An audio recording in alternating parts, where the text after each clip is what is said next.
Gather around, kiddies, the Candyman's here, and it is time, once again, for another Trippy Food live stream. Welcome, everybody. We have a room full of people already. This is pretty cool.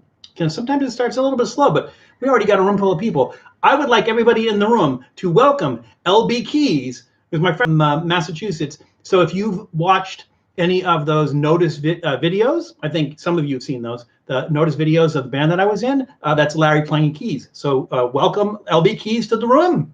Everybody give him a warm and hearty Trippy Food welcome. Welcome, Larry. Good to see you. So he is actually, he's a friend of mine and Bob's, what is Bob? REA Junior Music, I think he is. And maybe we expect him here shortly. So welcome. Rob Switch in the room. Hey, Rob, be sure to hit me up afterwards. Rob and I are going to do something this week coming up, and we need to work that out, work the details out on that. Hopefully we'll do that. Food Taster TV in the room. Bacon 420 in the room. Janice already here. And Tom, old guy in Colorado, already been here. So, wow, we get a room full of people already. So we can get started. We'll do some cards today, the food and drink cards, little trivia cards. We'll do those today, but we have to wait till the Cassandra's in the room. We can't do that without the Cassandra. So I imagine she usually follows Food Taster TV pretty quickly. So hopefully the Cassandra will join us today, and we'll start in on the cards. Let's see. We'll do that. Okay. So I think we're all caught up. I hope it. Tell me if I missed anybody that was in the room. If not, we'll figure it out. Today we are doing soft drinks. So it is not Trippy Food Beer Night. Well, it might be Trippy Food Beer Night for me later, but it's not Trippy Food Beer Night on the live stream. So we're going to do some snacks today. Might as well go over the snacks. See, here's the thing. I got that little thing that tells me how many people are in the room or how many people are on, and it says 4, but I know there's more than 4 of you out there. So, and there's more than 4 of you that are logged in. So I don't know what that number means. I'm going to totally ignore it. Okay, so let's do the, we'll go over the snacks first, and then we'll go over the beverages.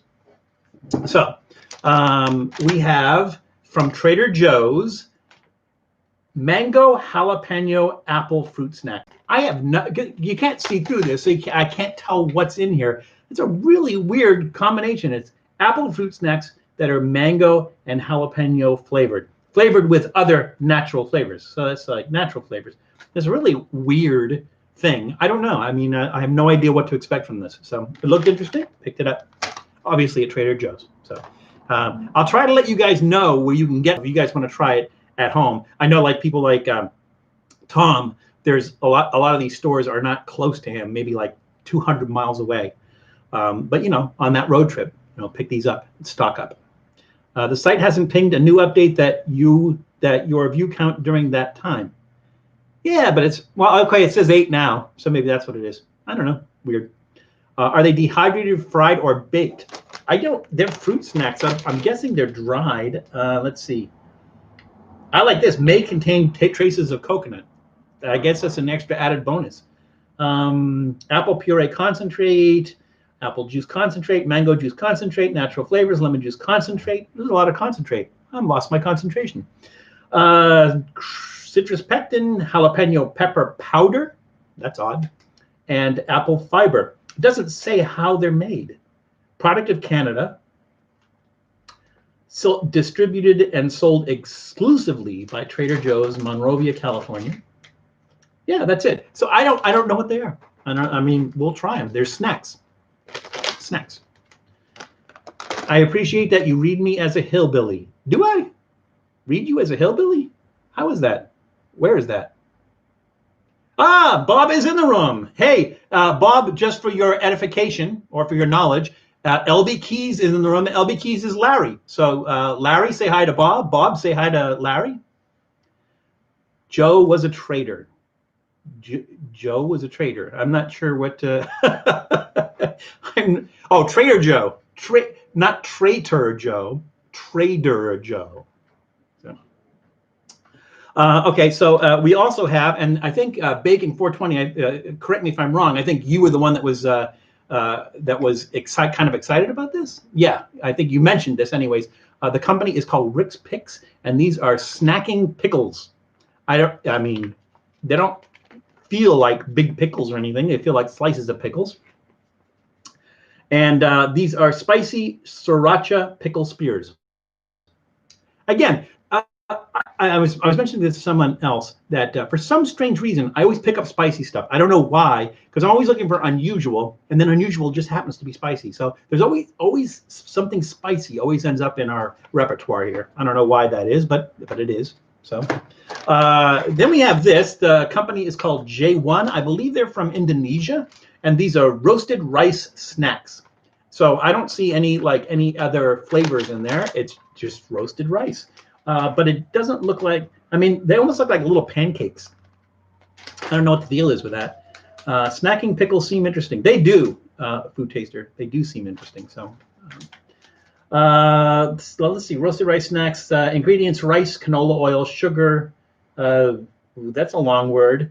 Whatever that is. Corn syrup.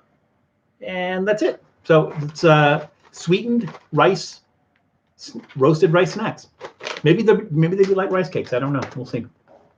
And then last but not least, we have the company is called Kokola. I'm not sure exactly where they are from. We always get the worst lighting there. There we go. Kokola garlic bread crackers. So I'm expecting that they're gonna, like, I'm gonna put that in my mouth. It's gonna taste like a flat, crunchy piece of garlic bread. I hope, but we'll see. Now, to augment our snacks, today is the first day that we are going to go through the extreme heat hot sauces that Janice got us. And thank you, Janice, for this. So we'll, I don't know, like I usually ask for votes on this, but I think these are mostly from extract, so I don't know how they're going to be on flavor. They may actually taste the same. So I'm not sure if it really makes a difference which one we do first. Maybe we'll just grab the first one we grab out there. We'll use that. And again, we have Devil's Revenge, Spontaneous Combustion, Ass Blaster, and Hot Sauce from Hell. So if you guys have a preference as to which one you want me to try, that's fine. But to me, I'm kind of expecting kind of the same thing from each of these, but we'll see. And I will probably put them on those garlic bread crackers. It seems like the best thing to put those on. So. Adam Heb in the room. Everybody say hello to Adam Heb and Stoner Kitchen. Stoner Kitchen says hello, Trippies. So just so that you know, Stoner was the one that coined the phrase Trippies. So we are all Trippies, and Stoner coined that phrase. So let's give him credit where credit is due. Bacon, Ass Blaster gives you Tremor starring Kevin Bacon. That is funny. You mean a giant worm who will come through me? Is that what happens? So, did I miss anything? Keep me honest, guys. That's Janice's job. Which, by the way, one of the things I wanted to, well, we'll go over the beverages first, and then we'll start talking. All right. So in our list, I don't remember what order that was, what order I listed them in. I don't think it matters. You guys can tell me if you want a special order. We'll do a special order because we're flexible here and we're willing to please. You see the Doritos are bringing back 3D Doritos. I did not see those are the puffy ones. I think the puffy 3D Doritos. That's weird. We'll have to try those. I haven't tried. I didn't try them when they first came out. I'll try them again. Thing about Doritos that I find interesting is that on Food Taster TV's channel, he did some Canadian chips, and one of the ones that he did was it was ketchup flavored Doritos, which is something that we don't have here. I mean, in Canada, ketchup's big, ketchup chips are big, but they had ketchup flavored Doritos, which was really strange. Kind of wish they had those here. That'd be kind of cool to try. One of the things I did notice that Doritos, it doesn't seem to be any special Doritos, but it seems like some of them are in the OG bags. So the original Doritos logo, the little square one that looks like the Disney, the Disneyland little box, and they're just Doritos. But it seems like they went back to the 1960s or 1970s packaging. It was kind of strange. Once you dig your hand in the bag, they're just Doritos. So yes, Donna, we're going to talk about that in a second. So just hold that thought, and then remind me, bring me back on that one. We will talk about that. Yeah, I wanted to try those ketchup Dorito chips. So chips. So I will if they're. I don't know if it's a limited time only thing. If it's not a limited time only, we'll have to figure out some way to get some. So as far as our beverages for today, the company is H2 Rose. which is mostly rose water, but these are flavored rose water. So rose water is something, they use it a lot in baking and cooking, but it's also a big thing in the Middle East and in India.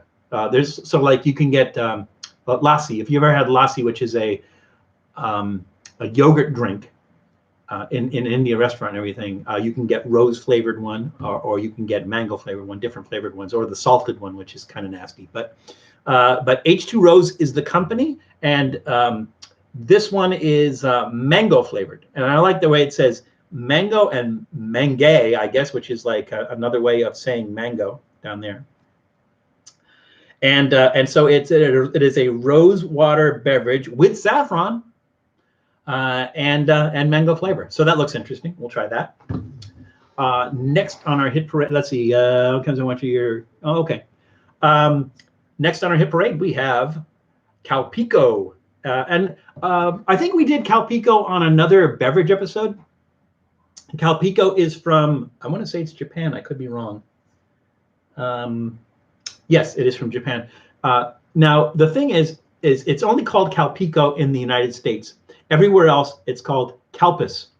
And maybe they don't call it that in the United States because people think they're saying cow piss or urine from California, maybe Calpis. So in the United States, it's called Calpico. So this isn't just the regular Calpico. This one is flavored. It is not carbonated. It is a non-carbonated soft drink. It is, I'll read the ingredients in a second, but it's made from dry milk that's fermented. So it has some fermentation in it.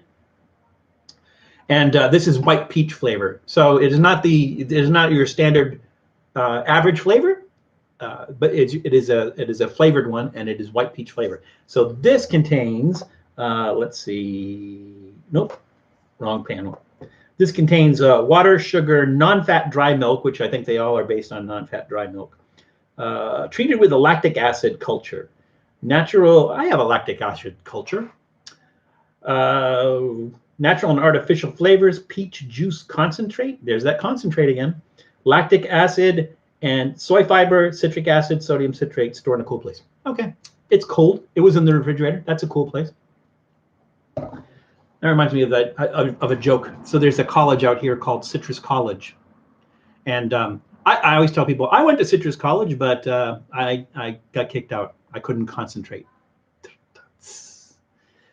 Okay, and then our last beverage is Sioux City Prickly Pear. So we did, this was several months back, but I think it was this year, we did an episode where we ate prickly pear. And so prickly pear is the fruit of the cactus, which is, little picture, fruit, cactus.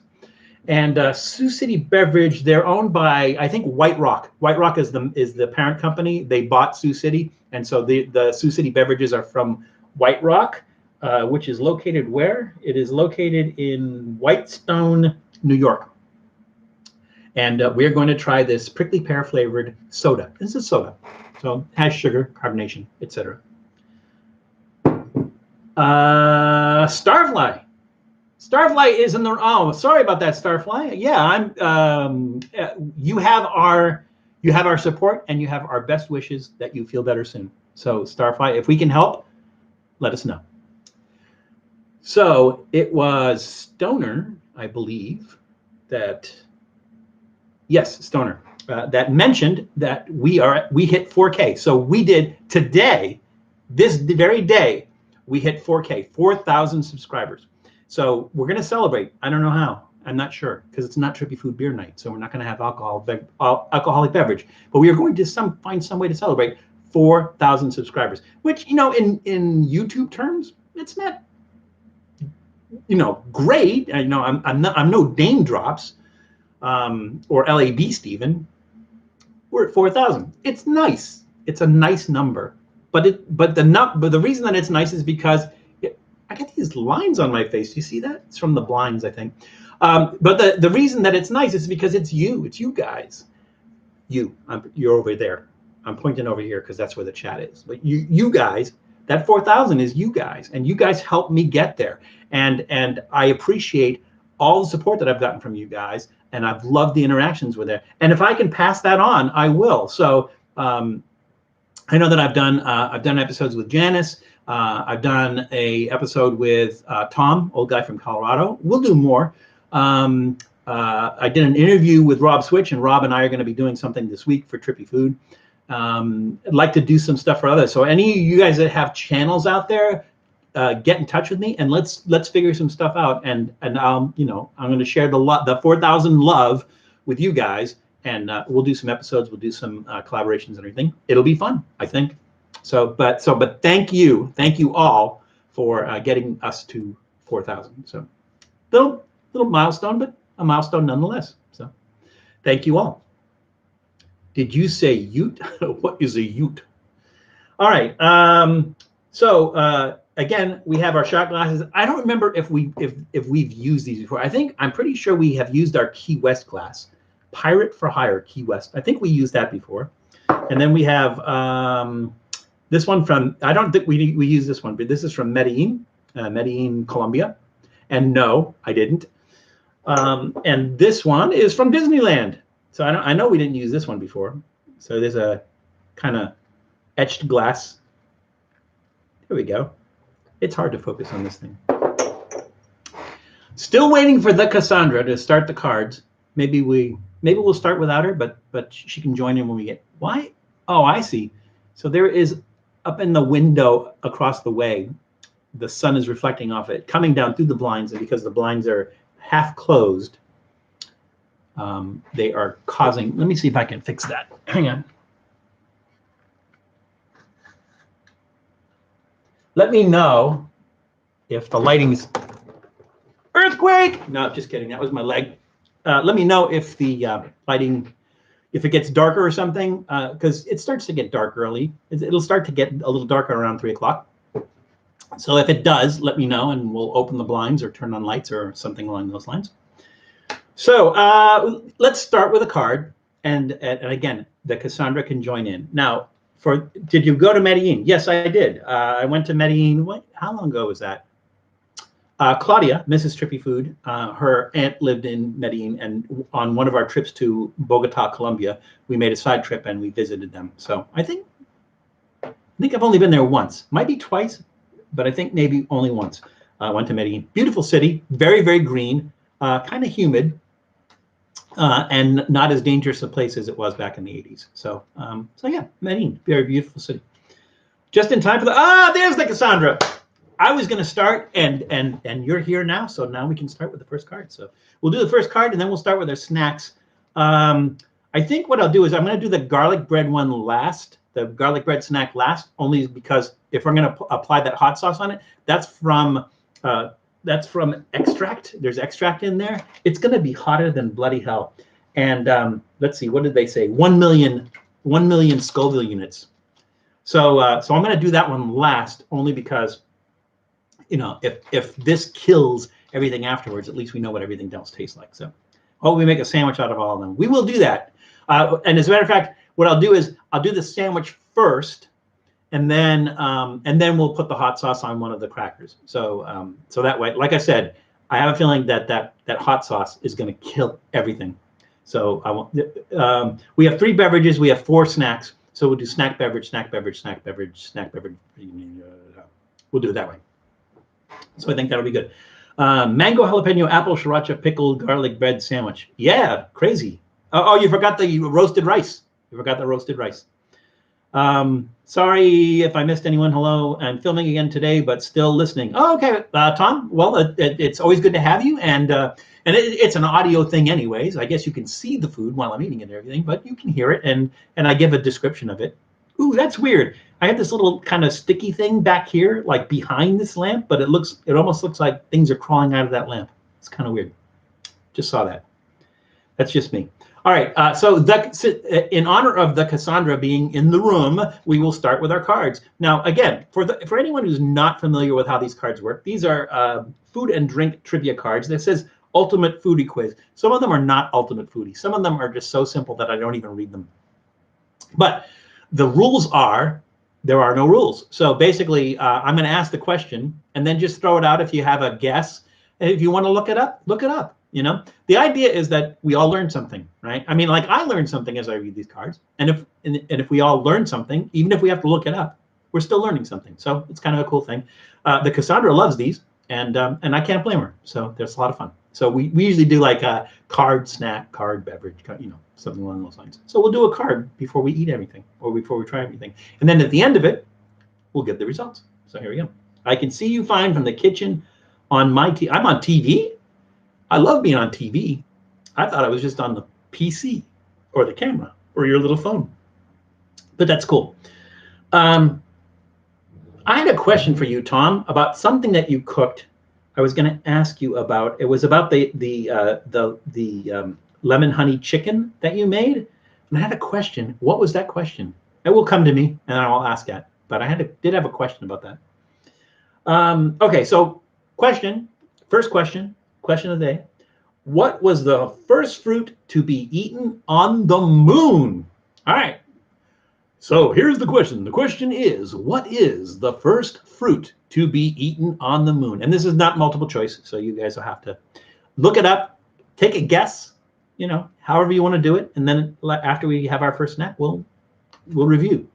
Let's see. What order do I want to do this? I'm gonna do the roasted rice first, because I think it's probably going to be the most bland. And then after that, we will do the spicy Sriracha pickle spears. And I know that this is spicy. The Alpine fruit snacks might be spicy, but I'm thinking the sugar's gonna tame some of the jalapeno. We'll do that a third, and then we'll do again the garlic bread last, so that we can have fun with it. So we'll just do that.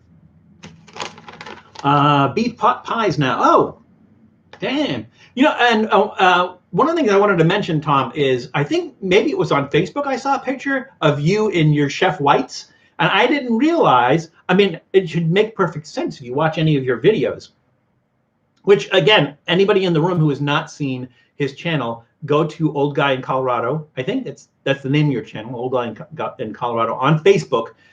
Because he does these meals for two, and there's some like awesome, really awesome, you know, step-by-step instructions on how to cook. It's a cooking channel essentially, but I didn't realize, and I should have realized, that you worked in the food industry, because you know, based on your videos and everything, and you seem to know what goes and how much, and like you'll pour something out of a bottle and go a tablespoon, and I'm like, that's a tablespoon. So I didn't realize that, but. Yeah, which moon? Which moon? How about Phobos, which is one of the moons of Mars, or maybe it's the only moon of Mars. Phobos. No, I'm kidding. We've only been to one, so it would have to be the moon. And there's an excellent question. We call it the moon, right? But does it have a name? It's like the sun. We have the sun, but the sun actually has a name. It's called Sol, S-O-L. That's its name as a star, is Sol, S-O-L. Not short for Solomon. The star's name is not Solomon. It's not Saul Bernstein. It's Sol. And but we call it the moon. And does it have a name? Does it have a name except the moon? If not, maybe we should have a petition to give it a name. I think it needs a name. 30 years in the kitchen, yeah.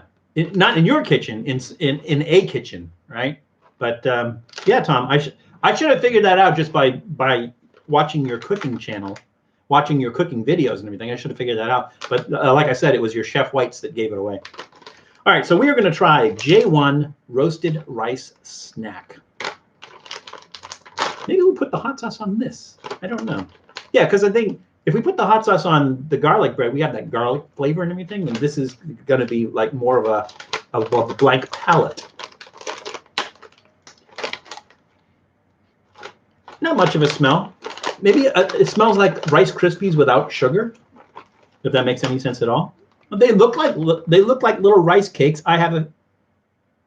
We just can't get that in there. It's like it's all washed out.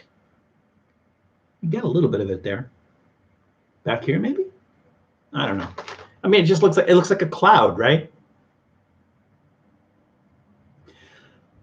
So, I mean, it looks like a rice cake. It looks a little toastier, though. It's got some like brown on it. You can't see that because it's all washed out and everything, but it's got some brown on it and everything, so maybe it'll taste toasty. Let's see. It is sweet. They didn't list sugar as an ingredient. It definitely tastes sweet. I think typically rice cakes don't have sugar on them, if I'm not mistaken. It's been years since I had a rice cake. Randomly shaped rice cake seconds, yeah. Maybe those like they have some sort of like dough, rice cake dough, and they just there's a little one, put it in the bag. But again, you know what? This has the flavor of, I don't know if you guys ever had like crispy rice, like where you leave it in the pan longer, so you get all the moisture out of it, and it gets kind of crunchy, like on the bottom of the pan. There's a name for that. Somebody mentioned that before. I can't remember the name of it. They do that in Colombia as well. It's like that's the part that, like when they're making rice, the part on the bottom that gets crunchy. That's the part everybody likes. And that's what this tastes like. It has more rice flavor than your typical rice cake does. And the sweetness doesn't really take away from that at all. Yeah, I agree with you, Bacon. 100%. It's kind of like when you make lasagna, the crispy ends, the crunchy ends on the edge of the pan are the best. I don't think they should call them rice cakes. Those two words don't fit. Well, they don't. They call them roasted rice snack. They don't call them rice cakes. Right? Oh, you're talking about actual rice cakes, rice pucks. Yeah. Well, but rice pucks would indicate that they're really dense, really heavy, really, like a hockey pucks, really dense and heavy. These are actually pretty good. Again, I'm guessing because they're sweet, because they have sugar on it. It's not going to be like a good healthy snack, but really, really, really like the rice flavor. That really, like I said, it tastes like rice that you just made on the stove and let it get crunchy on the bottom and everything. That's really good.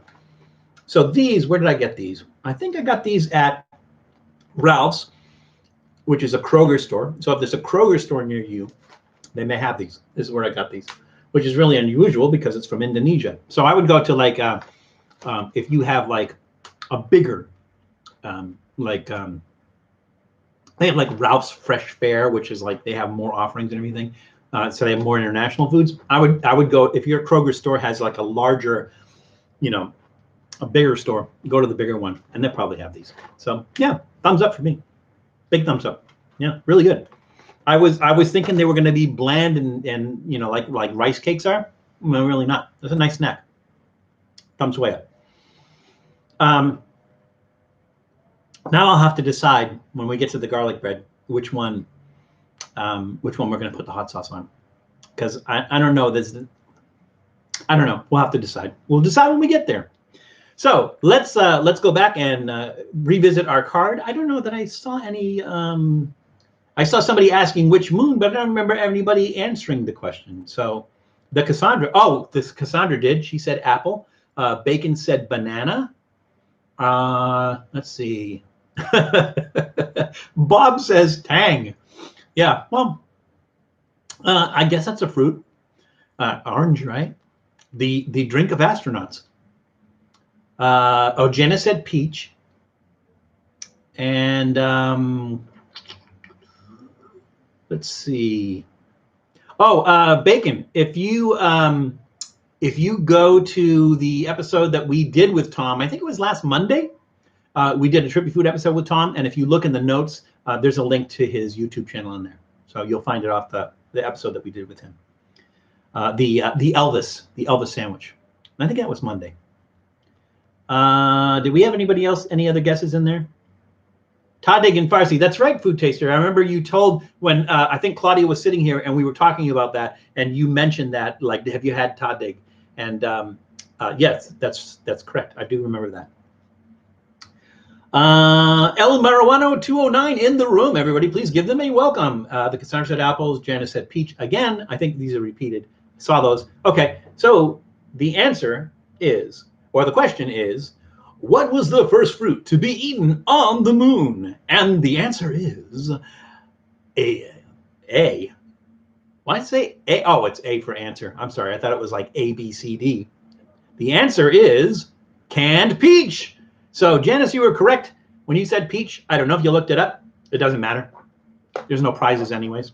So, all right, let's do a beverage. So we have H2 Rose mango flavor, Calpico white peach flavor, and Sioux City prickly pear. Now, the Sioux City is a soda. It's going to have a lot of sugar in it. It's going to taste like prickly pear, which is a strong flavor. I think we'll do that last. So it's between the Calpico white peach and the H2 Rose mango. Calpico is typically fermented, so it's going to have like a strong taste and everything. We'll start with the H2 Rose. And again, this is going to be rose water with other flavors in it, and typically something you'd find in the Middle East and India. So here we go. Google is my friend. Google is all our friends. Doodle is our friend too. Interesting smell. I smell mango. I don't know what.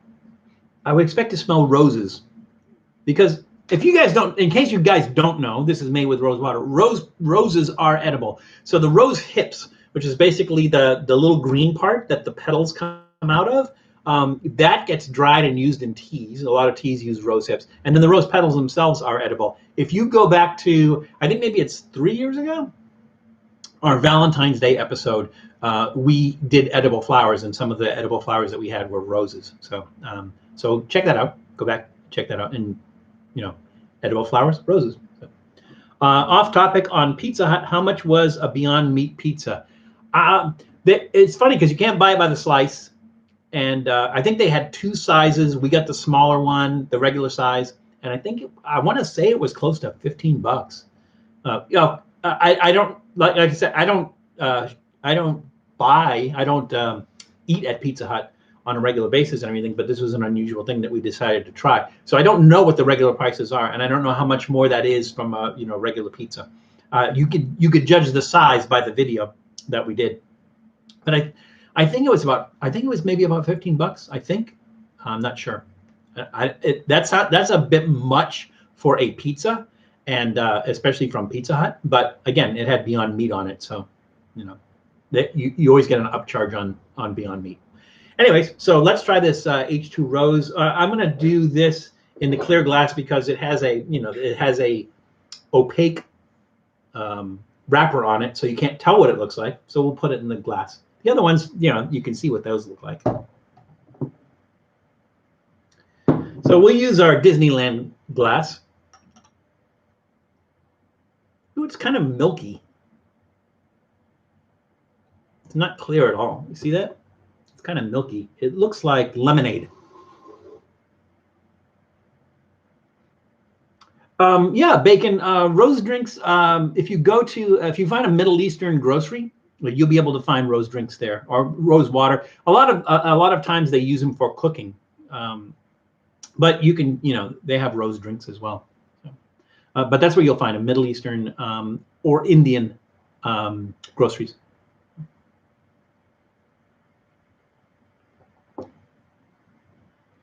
That is an odd flavor. That is a Disneyland toothpick holder. That looks like a shot glass to me. You sure that's a toothpick holder? I mean, these are all shot glasses, right? They're about the same size. I suppose you could do what you want with it. The only place you can drink in Disneyland is, what is that, Club 33? Is that what it's called? I can't remember the name of it. It's not like I've ever been in there. I suppose you could put toothpicks in there, but to me, that looks like a shot glass. Kids, what do you think? Vote shot glass or toothpick holder? It didn't come with toothpicks. Let's put it that way. We had rose syrup years ago. It was great to add into tea. Yeah, I imagine it would be. And then, like I said, they use rose hips, which are like I said, the green bulb that the petals come out of. They use that in teas too. So it makes perfect sense. Disneyland never calls them shot glasses. Well, yeah, it's kid based, so they couldn't, they wouldn't. But so I'm going to say that Disneyland calls it a toothpick holder, but we all know it's a shot glass. That's nice. It's the sugar, it's sweet, but it's not like soda sweet. It's interesting sweet. Purified water, mango juice, concentrate, evaporated cane sugar. Evaporated. Is there some other way to make sugar? Natural flavors, rose water, citric acid, stevia extract. Oh, that's what it is, stevia. I usually hate stevia. There's not a lot of it in here though, because to me stevia almost has like a chemical taste to it. But you know, they gotta keep it low calorie. So it is 40 calories. Is that for 40 calories per serving or per bottle? Per bottle. 40 calories per bottle. So that's where the stevia comes in. Oh, but why do cane sugar and stevia? It doesn't make any sense. Oh well.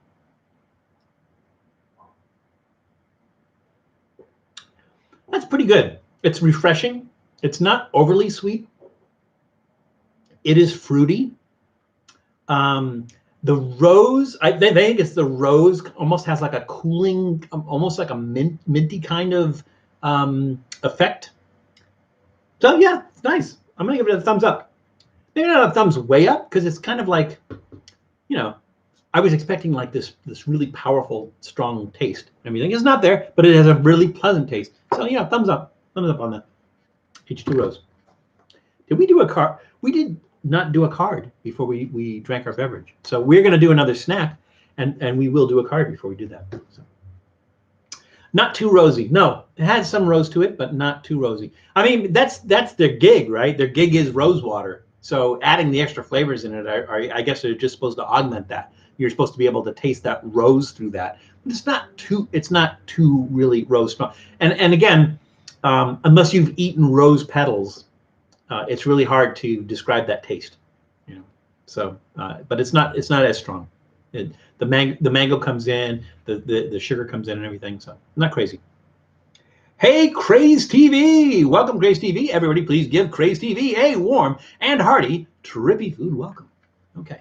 Peanut butter does not go on pizza, Trippy. You need to watch that video. I mean, it doesn't. You can't order it, but you'd be surprised what you can order on pizza. So go back on our channel. Go back and watch the Franks and Beans pizza episode. And this is not something that we went into a pizza place and go, hey, can you do this? This was on their menu.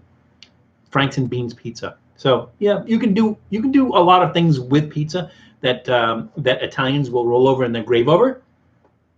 But yeah, I mean, you know, why not? That's what I say. Now I want to try peanut butter on pizza. Thanks, Craze TV. Yeah. Well, Bacon, have you seen the video? So this morning, we did a Trippy food video where we had obviously the Beyond Meat sausage pizza from Pizza Hut. And then right afterwards, we did a reckless eating episode. This was with Matt. We did a reckless eating episode where I think Matt calls the segment peanut better.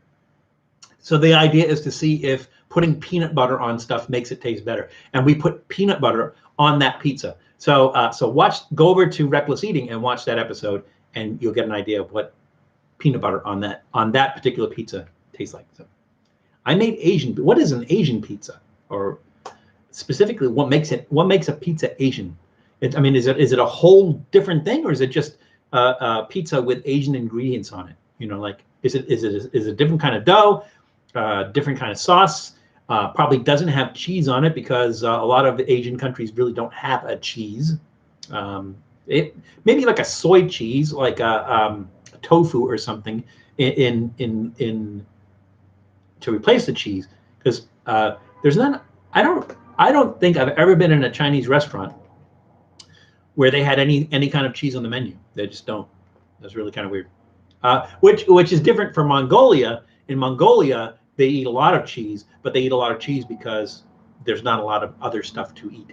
So I think it's like yak cheese. They have a drink made from fermented mare's milk, and when I say mare, I mean a female horse, which is like really, really bizarre. But we actually had that before. Different crust, different sauce, and did use cheese, but very little. Oh, Oh, the Cassandra. So would you have you had that? I can't remember the name of that drink, but it's like I said, it's fermented horse milk. Have you had that, the Cassandra? This was at a Mongolian food festival, and it was funny because I was talking to somebody there about Mongolian food, and I mentioned Mongolian barbecue, and she goes, "Oh, Mongolian barbecue isn't from Mongolia; it's from Taiwan." Like, I don't know why they call it Mongolian barbecue, because in Mongolia, um, they don't have a lot of vegetables, a lot of different vegetables and everything. They have some grasses and stuff that they use, but there's not a lot of vegetables in there. So it's their diet is a lot of meat, like I said, some dairy, and some kind of grassy type vegetables. But other than that, not too much. No tomatoes or anything like that. This is what I'm told. The Cassandra, you can tell me if that's correct or not. It's tough to find authentic Mongolian food here. To be honest with you, the Cassandra, it is hard to find traditional, authentic Mongolian food anywhere. It's like if you say a Mongolian grill, it's Taiwanese. It's not Mongolian. So kind of weird. Amy Keiki, you are late, but it is never too late. It is 1:45, about 1:45. We're about 45 minutes in. We still have an hour and 15 minutes left to go, and lots of food and beverages to go. So never too late. Welcome to the room, Amy Keiki. Everybody say hello to Amy Keiki, which they are doing right now. All right, so let's see. We did one snack. We did the H2 Rose. We'll do another snack. We're gonna do the Rick's Picks Sriracha Pickles, but we'll do another card. So are you ready, the Cassandra? In what? I'm sorry. I have to read these ahead of time because if they're really stupid, I'm not going to read them.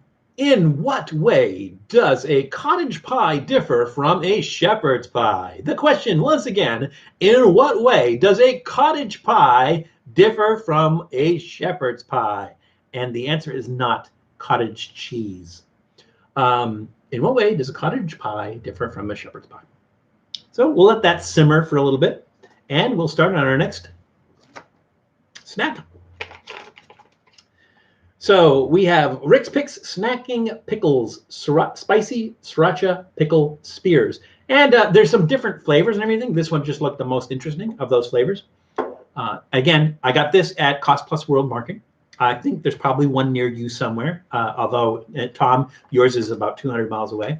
But Cost Plus World Market. Yeah, Tom, so every once in a while you do make that trek, a couple hundred miles to a major city. So when you do that, that's the time you stock up. So go to a place like, if you can find a Cost Plus World Market, go in there. They have a lot of interesting stuff in there, and a lot of stuff that we use on the live stream and on the show. Bacon, you're not supposed to tell somebody else they have the right answer. You're supposed to go ahead and say the same thing. It's a game. Everybody gets to play. Wrong or right? There is no wrong. Well, there's no right either. It's just this is a learning game.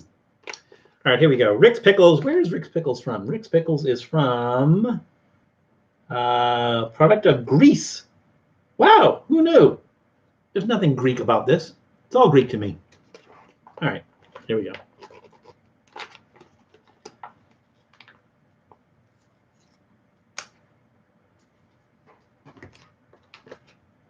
Ooh, whoa, oh, woo. So that strong smell, like pickle juice, that strong pickle juice smell is augmented by the sriracha. So you get this whiff of that acetic acid from like the vinegar that they use to pickle it. It does not smell like brined pickles. It's with salt. It smells like vinegar pickles, and then the sriracha on top of that. So that sriracha is in that smell, goes up your nose, and it's like, so hopefully it tastes like it smells. All right, here we go. These are kind of limp. I like crisp pickles. Nobody likes a limp pickle. Search your feelings, Luke. You know it to be true. They're a little bit red, I guess, from the sriracha. Let's try these. And they're little pickles.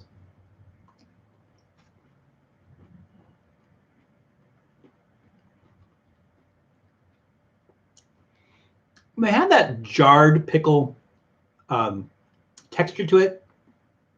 I like a pickle with some crunch to it, you know, crispy pickle.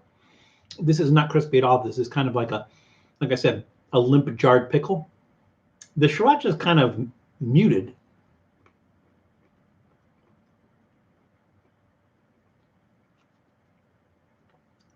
And the flavor, there's a little bit of a burn to it, but what happened to this guy? But I don't know. It's like for some reason there's a strong smell with the Sriracha in it, but the taste-wise, it's kind of muted.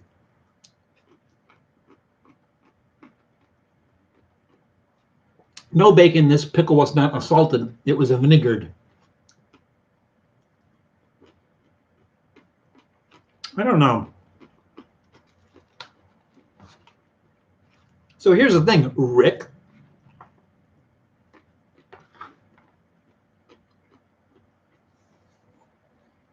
I think you need to kick up the Sriracha a little bit, because to me,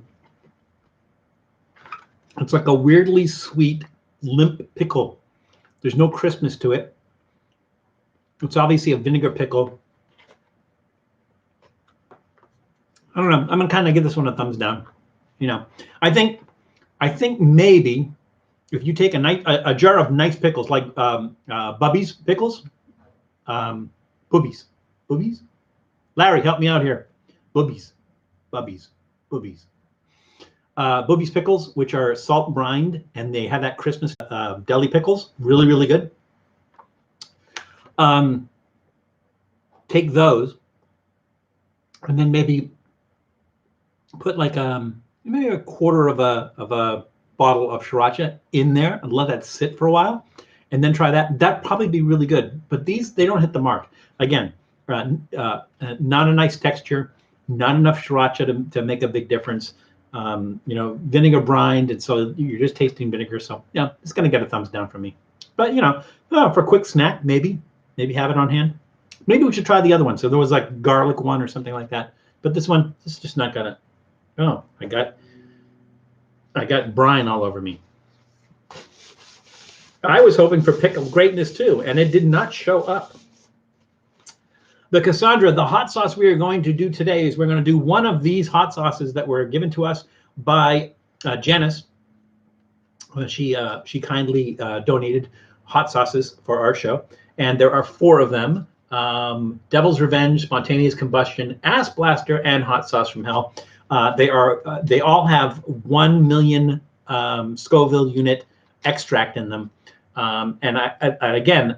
There's really nothing that mentions the flavor. There's nothing that says like habanero or you know, chipotle or you know, nothing that says anything about the kind of pickles. So I think these are just like kind of dare kind of hot sauces and everything. So I think they might taste similar to each other, and there's just like heat. But we're gonna try them. We're gonna try one of those. Unless you guys have a preference, I'm just gonna randomly grab one of these. Because, like I said, it's not like one of them is made from a certain kind of pepper or anything, and there's anything exciting about it and everything. We're just gonna try them and see what happens. So, more about the heat and not the flavor. Absolutely correct, Bob. The bottle designs look really cool. They do. They're nice little bottles, and you can take them with you to go. You know, if you want to take your pain on the road, I would recommend that you do this somewhere near a bathroom. Yeah, we'll try one of these. I'm going to do that at the end because, like I said, at 1 million Scoville, that's going to kill everything else. So, okay, so we did the. Oh, did we? We did not answer the question. So we have to answer the question before we move on. The question was, in what way does a cottage pie differ from a shepherd's pie? And the answer is, let's see, I think, who mentioned that? Janice, I think Janice may be the first one, and Janice said, well, the Cassandra, you were kind of right, but you weren't specific. So I'm going to say you're right, and Janice, you are right as well. Cottage pie is made with beef, and shepherd's pie must have lamb in it. And it's not word for word here. It says cottage pie is made with beef, shepherd's pie from lamb. And I didn't realize that because I've had shepherd's pie made with ground beef before, but you know, obviously not from a Brit. So. There we go. All right, so let's see. We did snack. We snack, beverage, snack. Time for another beverage. Let us do the Calpico. We're going to do the Calpico White Peach, or Calpis, for those outside of the United States. Oh, let's do a card. How foolish of me. Okay, let's see. Oh, that's a good question. I'll allow it. In which country did Edam cheese originate? The question again. In which country did Edam cheese originate? That's EDAM, not E-damned, like some sort of online damning cheese. It's Edam, EDAM. In which country did Edam cheese originate? And we'll let that simmer for a while. And let's try our Calpico. Again, this is a clear bottle, so we don't really need to have a clear glass to put that in. It has a sweet smell and a fruity smell. I guess that's the peach. It does have a peach smell to it. We'll go ahead and use Key West. How's that?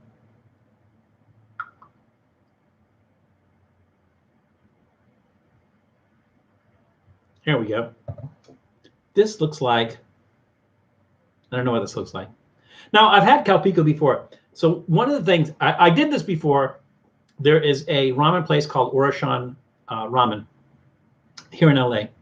And they have this challenge called the Orashan #2 Ramen Challenge. And they give you this bowl of ramen, and you have to eat everything in it and drink the broth. And it is like really, really hot. And I guess if you do it within half an hour, you get your picture up on the wall or something like that. And I tried to do it, and I ran into a problem where like I felt it had this stabbing pain in my stomach. I had to stop. But I am going to go back and do it, and we'll do an episode from that. But it was my first experience with Calpico. It looked milky. I mean, it's made with milk, and I thought it was going to take away the burn, but it was totally useless for taking away burn. So, important safety tip: if you ever are eating something hot and you want to take away that burn by drinking some sort of milk, don't go with Calpico. All right, so here we go. Calpico, white peach flavored Calpico. Oh, also, Calpico also does a soda. So it's the same thing, except it's carbonated. This one is not carbonated.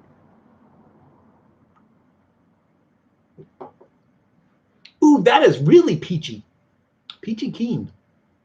And usually with like any fermented drink, it's going to be a little bit sour and everything. There's no sourness to this at all. I mean, really, peach is the prominent flavor here. I don't know that I like that. As I'm drinking this, that I think there's a milkiness to it, like there's a milk taste to it. I mean, it's made with dehydrated milk, powdered milk.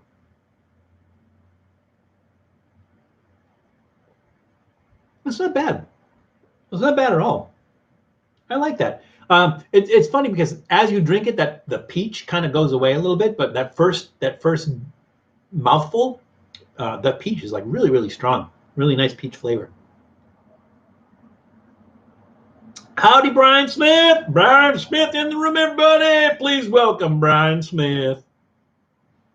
I'm not making fun of you, Brian Smith. I have no idea if you have an accent or what you sound like. That's just the voice that came out of my head. So please don't take that personally. It was not meant as anything at all whatsoever. It was just me rambling.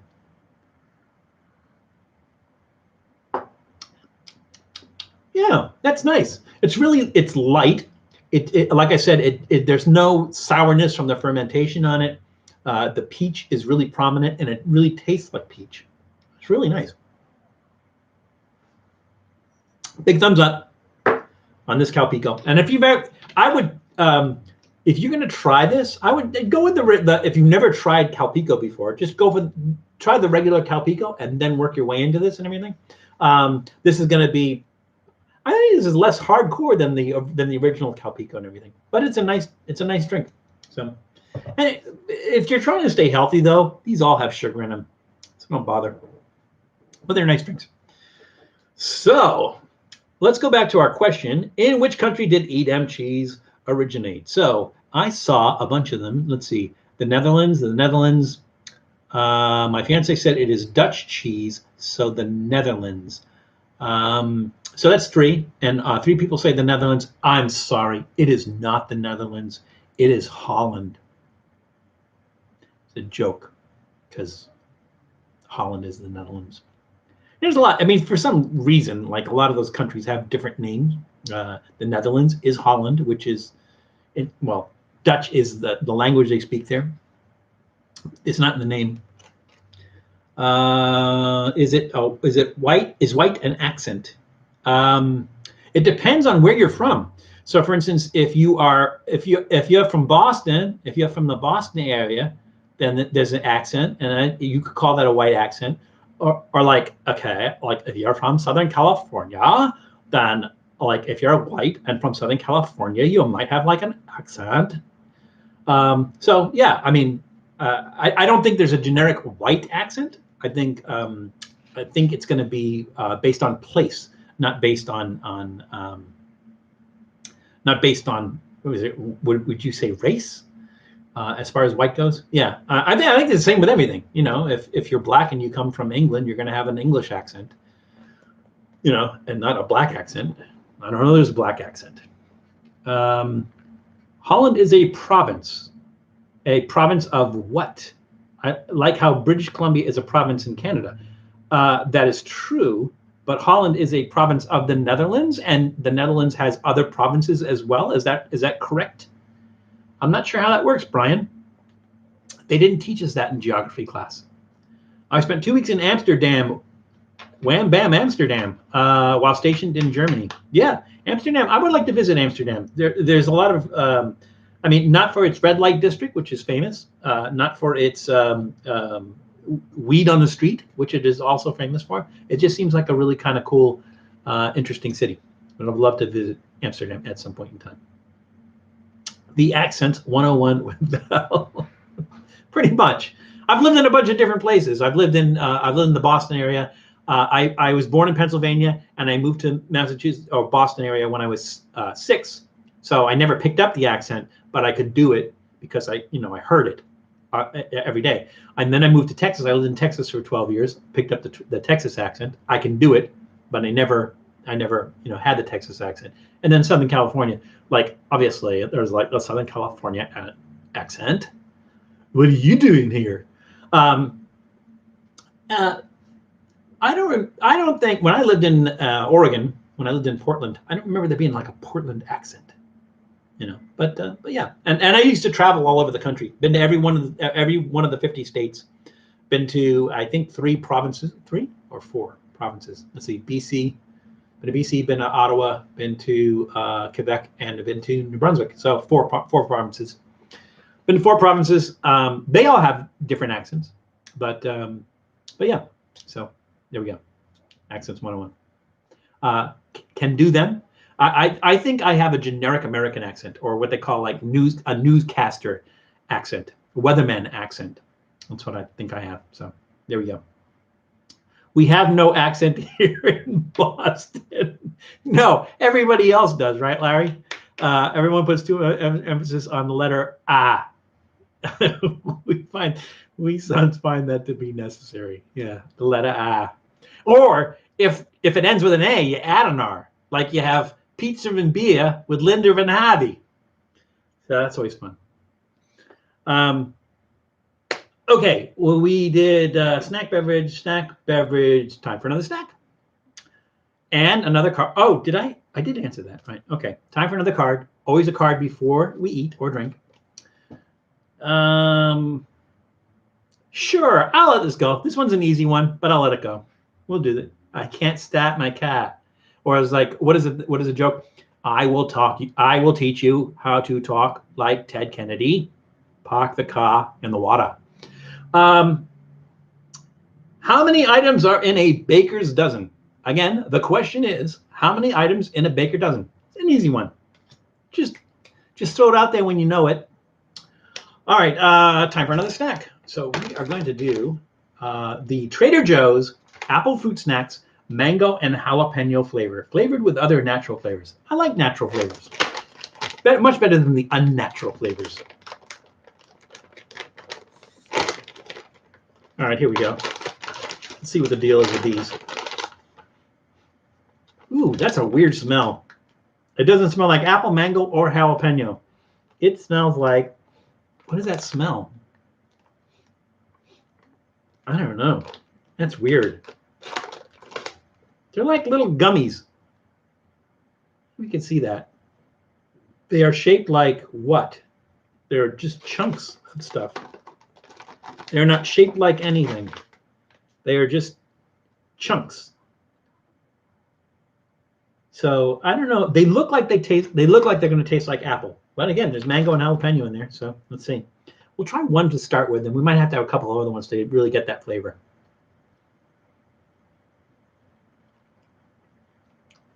It's not the texture of gummy. I mean, it sort of is, but at the same time, it's a lot denser and there's more chewing. Almost tastes like fig. Now I was thinking there was something peppery in it. It's obviously the jalapeno. So that's nice. I just had a little piece like that, and there was a nice burn from the jalapeno. What I'm expecting is the flavor, though. We'll give it a second. Yeah, that's what I was thinking too. I was thinking a arrowhead or a leaf, at least that one. But then some of them are just like, oh wait, maybe you're right. They are no, they're all supposed to be leaves, I think. Yeah, like on that. Let me see if we get there. There we go. Like the little shapes on the outside. You're supposed to be leaves.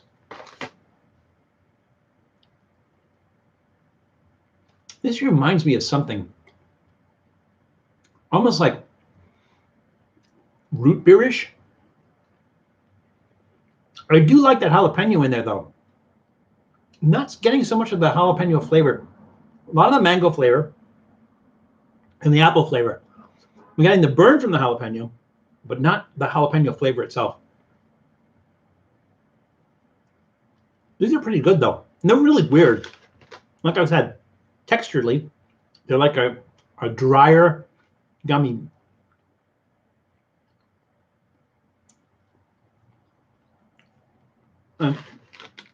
They're fruity.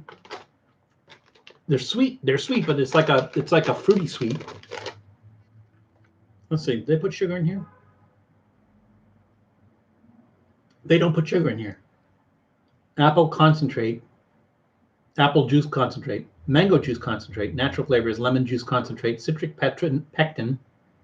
That's what that gummy thing is. The citrus pectin, jalapeno powder, and apple fiber. There's no sugar in here, so all the sweetness is from the fruit.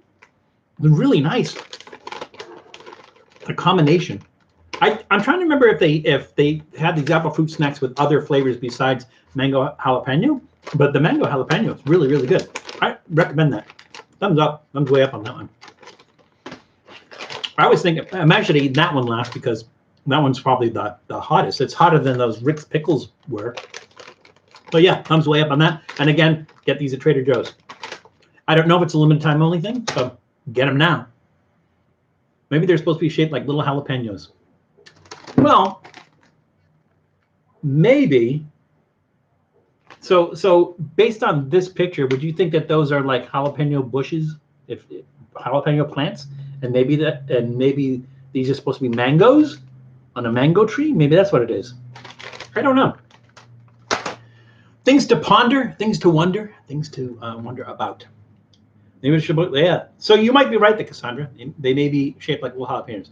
Now, let us answer our question. So our question was, how many items are in a baker's dozen? And I should have, did I do A, B, and C? A, B, and C was A. So I didn't give you A, B, and C because I thought it was an easy question. It was A9, B22, C13. And let's see, the Cassandra, Janice, and Larry, all three of you said 13, and you are all correct. There are 13 in a baker's dozen.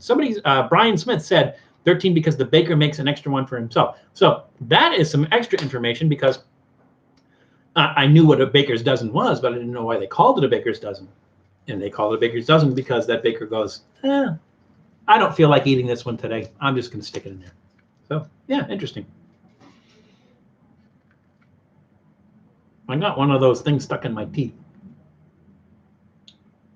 I don't want to take out a toothbrush or anything. That's kind of rude. All right, we did snack, beverage, snack, beverage, snack. It's time for beverage. And we have one left. It is our Sioux City prickly pear from where in New York was it? Whitestone, New York. And again, White Rock is the parent company. They've been around since the 1800s. Hang on a second. Wow. I don't know if that was the jalapeno that made me do that. They have been around for over 100 years. They've been around in the 1800s. White Rock has. I don't know how long Sioux City has been around, but Sioux City was a separate company, and they were bought by White Rock. So Sioux City is now owned by White Rock, and this is their prickly pear soda, made with cane sugar, as I expect it would be. This I got at Cost Plus World Market. So let's get Ariel, our little bottle opener. Ariel. Thank you, Janice. I always get kind of like I don't know what to say when somebody says bless you, because it's like well, am I gonna die? Is it, you know, what is I mean, I'm gonna have to investigate that. Where did that come from? Where does bless you come from? You know, like because they think you're gonna die when you sneeze or something. Did you know hundreds of years ago, did people sneeze and die? That's an interesting question.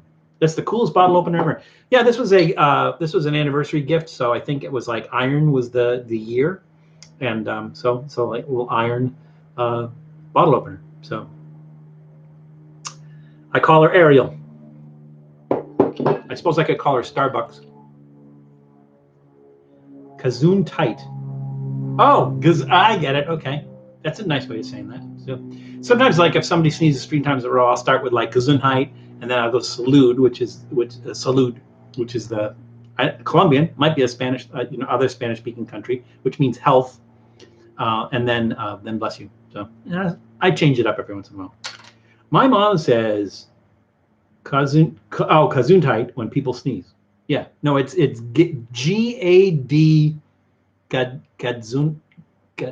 I think it's G-E-D, Gesundheit. There's a Z in there, and H-E-I-T, I think something like that. If we had one of the Germans in the room, they'd be able to tell you that immediately, because there's a German phrase. Gesundheit is a German phrase, and I think that also means good health. So if you think about it, Gesundheit means good health. Salud means health. Bless you means you're going to die. So at least that's what I get from it. Allegedly, your heart stops for a brief second when you sneeze. Oh, okay. Is that true, or is that what just people believe that when they used to say bless you? I don't know how that works. Interesting. We did the card, right? We did the card. Now we're doing the soda. But did we do a card before we started the soda? I don't remember. Let's do another card. Wouldn't hurt anything, right? Okay. Yeah, that's a good one. Which strong cheese made from ewe's milk, ewe meaning a female sheep, which strong cheese made from ewe's milk and stored in caves is named after a village in France? Again, the question is, which strong cheese made from ewe's milk and stored in caves is named after a village in France? You have 3 minutes to answer. You don't take your time. You have till we finish this beverage to answer. All right, we're going to use our Medellin shot glass. Medellin. I don't want to cut away for you Medellin kids. No, it's Medellin is how you say that. But I think in Colombia they say Medellin because they do the double L, the Spanish Y sound, that double L. In Colombia and some other South American countries, they do the J sound for the double L instead of the Y sound. So they would say Medellin, and I say Medellin, like the Mexicans do. Kazu Marzu. Oh my God! If I could find Kazu Marzu, that is my Kazu Marzu is my big bucket list item. Like I would love to try Kazu Marzu. It's one of the things that also Matt from Reckless Eating, that's been on his list as well. If you go back and you watch our episode on the Disgusting Food Museum, I think it was, they had something, they were calling it Kazu Marzu, and it was under glass, but they didn't have samples of it that you could try. And I think basically they just took cheese and they hollowed part of it out and they put some maggots, just regular fly maggots in it. That's not what Kazu Marzu is. Kazu Marzu is a very specific cheese made in Sardinia that they cut the top off of it while it's ripening. They allowed a specific type of fly to lay its eggs on there, and then they put the top back on it. And so when the eggs start hatching, you have the larvae crawling around in there. You have dead ones. You have larva excrement and everything. And these particular flies have like little hooks in there. So when you eat it, you have to make sure you chew it completely. Otherwise, they'll attach themselves, on the way down. And a lot of people, what they'll do, those maggots will kind of flip up. And so a lot of people kind of eat it like this with their hand in front of their face, just so that they don't get that like a maggot in their eye. But I've always wanted to try kazumarzu, and it's on my bucket list. I may have to go to Sardinia. Sardinia is the only place you can get it. It is illegal in most other places. It might even be illegal in Sardinia. But at some point in time, I will try kazumarzu. My bucket list. So maybe when I visit the motherland in Italy, I will make a special trip to Sardinia to have kazumarzu. Hell, if I can afford to go to Italy, I can afford to jet or boat over to Sardinia, which is an island. It is illegal to export it, yes, and it is illegal to make it here as well. But again, I don't know how you would make it here because, like I said, it has to be a very specific kind of cheese and a very specific kind of fly. So, yeah, it is what it is, but I will try that someday. It sounds cool and terrifying. It is. I think there was I don't know if it was on a show or YouTube channel or anything, but I think who's the chef that yells at everybody? Gordon Ramsay. I think there was an episode where Gordon Ramsay actually ate it. But you never know with those shows because maybe it was a stunt kazumarzu or something. You don't know. My guess is Claudia will not kiss you after eating that. Yeah, that's an excellent guess, Larry. That's not even a guess. That's fact. It's just fact. It was on Fear Factor with Gordon Ramsay. I didn't know that. All right, here we are. Sioux City prickly pear soda in our Medellin shot glass. And no, Janice, it is not a Medellin toothpick holder. Who knows what they would call this in Colombia? Reddish, pinkish, yeah, but the color of a prickly pear, or tuna, I think, or is it tunya or tuna? Tuna. I think it's tuna, which is a Spanish word for it, which is not the fish.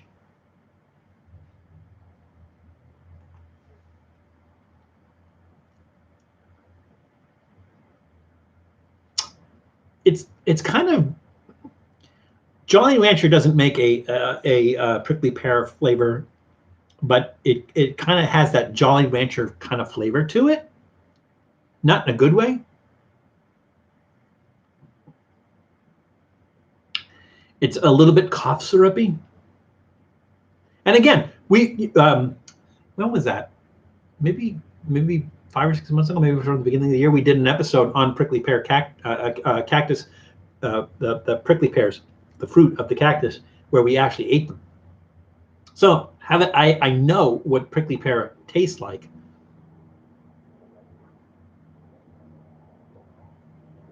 I mean, it's there, but like I said, it's kind of syrupy, it's kind of sweet, it's kind of like a Jolly Rancher kind of flavor. I don't know. I'm gonna kind of give that one. It does have that flavor. I'm gonna give that a thumbs in the middle. It doesn't suck. It's not terrible, but I just don't like that candy-like taste to it that it has to it. I don't think it should be there. It's like a candy-like taste. Thumbs in the middle on that one. We tried though. Let's put that aside. So let's go back to our card. The question was, which strong cheese made from ewe's milk and stored in caves is named after a village in France? And the answer is Roquefort. Janice, you are correct. I don't know if you looked it up or not, but that's okay. You answered it, and you were correct. It is Roquefort. Well, Larry the cheese. Well, Larry the cheese. All right. I'll tell you what. Before we do our last snack, let's do this. H2 Rose mango flavor. I'm going to have to eyeball this. Calpico white peach flavor.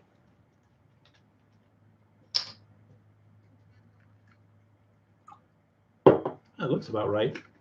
Hey, where's Julie? We haven't seen Julie in a couple weeks. Hope everything's okay.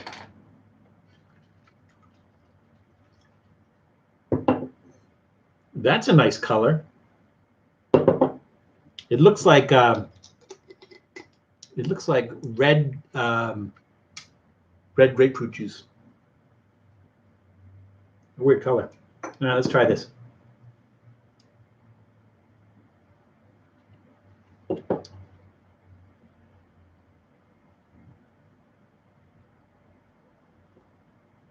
It is Pepto-Bismol pink. Barry, you're absolutely correct.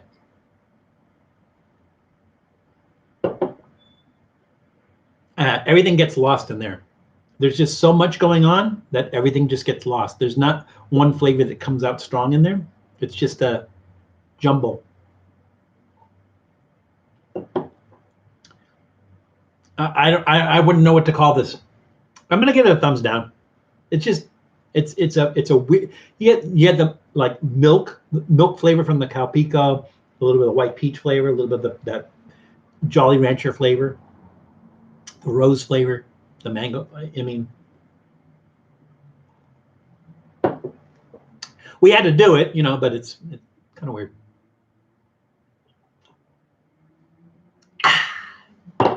All right, there we go. So we tried that. It was a dismal flavor. Maybe we'll have better luck with our snacks. So speaking of snacks, let's do another snack. Let us, and we're doing another snack. We have to do another card. Let's see. No, that one's too easy. Sorry, you're not going to get that one, and I'm never going to tell you what it was. Yeah, this one's a good one. Okay, so the question is, in which century was tea first brought to Europe? This is a multiple choice question. A, the 15th century. B, I thought somebody was answering it already. B, the 17th century, or C, the 9th century. Again, the question is, in which century was tea first brought to Europe?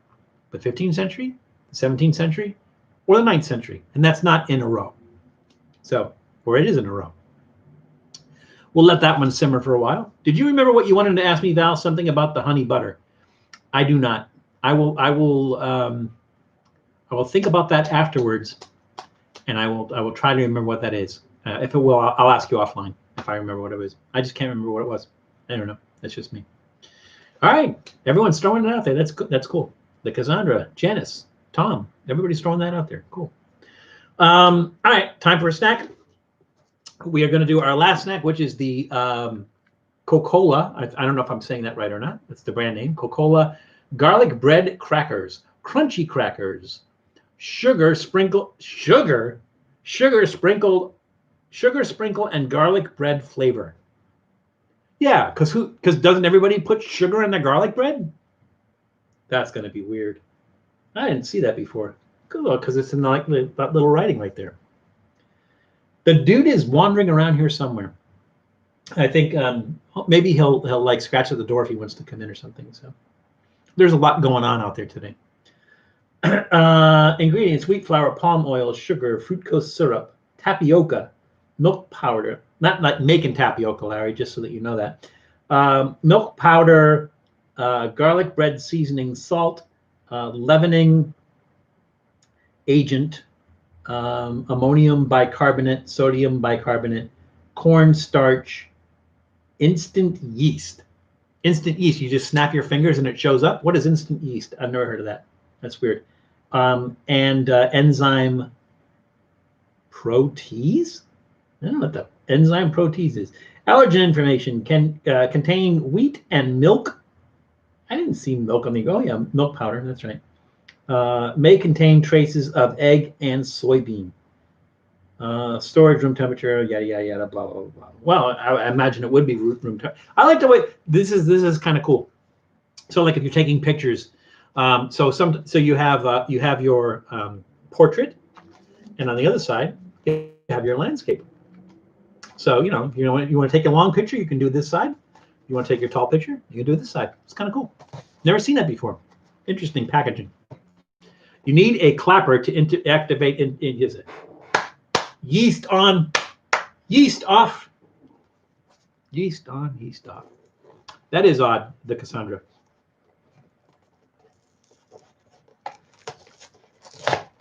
All right, here we go. Ooh, that's weird. There's like individually wrapped crackers. I think maybe there's 2 or 3 in each one of them, and it seems to be, let's see, there's 6 of them, 6 of these. That's nice, little flowers, metallic flowers. It's kind of nice. Instant yeast probably means it doesn't need to be bloomed. I don't know what it means. We all put the yeast in. All right, Larry, I know you know that reference. Bob, I'm assuming you know that reference. Anybody else? We all put the yeast in. All right, there we go.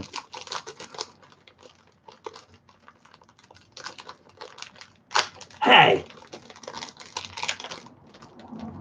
All right, 3 in each one. 3 crackers. Garlic bread crackers with sugar on them.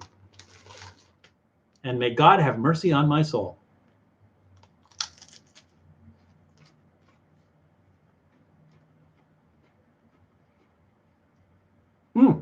Yep, they're garlicky. I'm trying to. Ooh, that's a weird garlic taste. It's like garlic powder. Is it? Did I say garlic powder? It definitely tastes like garlic powder. It says garlic bread seasoning, whatever that is. It tastes like garlic powder.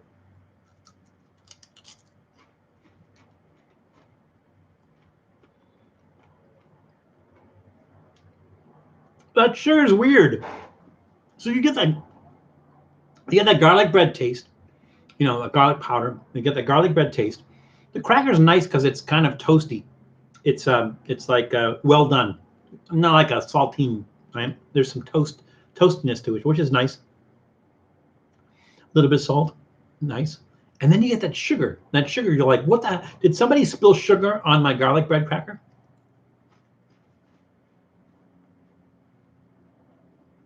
I'm not digging that. The sugar doesn't belong there at all whatsoever. Again, I think this is from Indonesia. Maybe they put their sugar on their garlic bread in Indonesia. Let's see. Imported by Takaki International, Ontario, Canada. Produced by PT Mega Global Food Industry, Indonesia. The Indonesian. So if somebody in Indonesia puts sugar on their garlic bread, if that's a thing in Indonesia, somebody please tell me, because that's bizarre.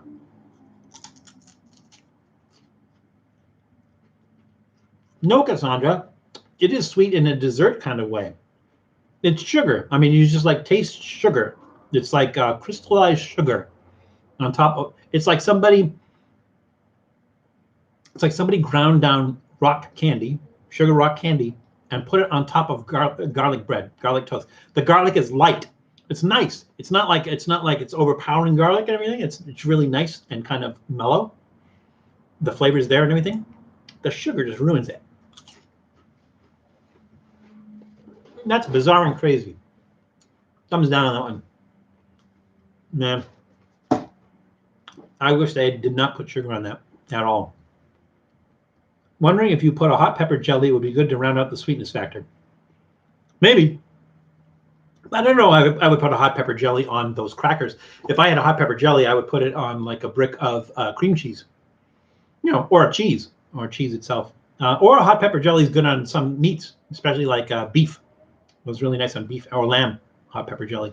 So, but yeah, not on those crackers. I don't know what I would put on that to help it out. Something, maybe some like a tomato. Maybe it's like a tomato jam. Tomato jam might work on that. Yeah, maybe a tomato jam. But as is, I mean, they don't have any serving suggestions. They don't tell you what, you know, they don't suggest what to put on it or anything. That's really weird. But I need to find out if putting sugar on garlic bread is a thing in Indonesia. If so, that's really weird. All right. I didn't know tomato jam was a thing. It is a thing. So, and it is not ketchup. Ketchup is not tomato jam. Tomato jam is something completely separate. There's onion jam too. Onion jam might be good on that. Onion jam might be good on that. Okay, so let's do our what do we call this? A concoction. So this is going to be our basis. I'm going to use that roasted rice snack for the hot sauce. So let's put a roasted rice snack on there. Let's put let's see, one of Rick's pickles on there. What did I eat? 2 or 3 of those, and there's 2 left. So you don't get a lot in this little pouch. Doesn't that look appetizing? And let's put a couple of the apple fruit snacks, the Trader Joe's apple fruit snacks with mango jalapeno. Let's put some of those on there. Let's garnish it. Let's see. Let's do 1, 2, 3, 4. Need to make sure we get one in every bite.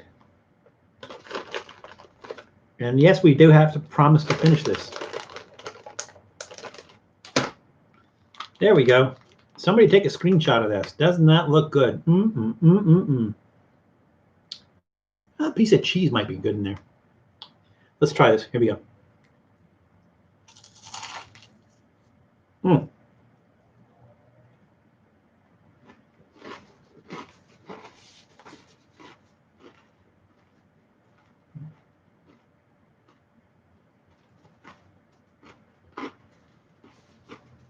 Oh my God, those textures is horrible. Because every one of these has a unique texture.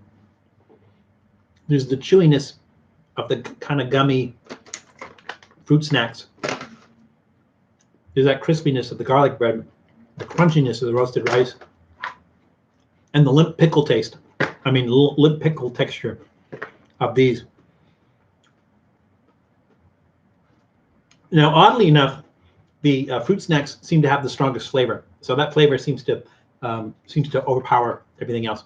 But then the pickle comes in, and the pickle ruins everything. So, but you know, I'm committed, or should be committed. I got to finish this. We're down to, it just doesn't want to stay in that cracker. I put one on, the other one falls off. There we go, one of each.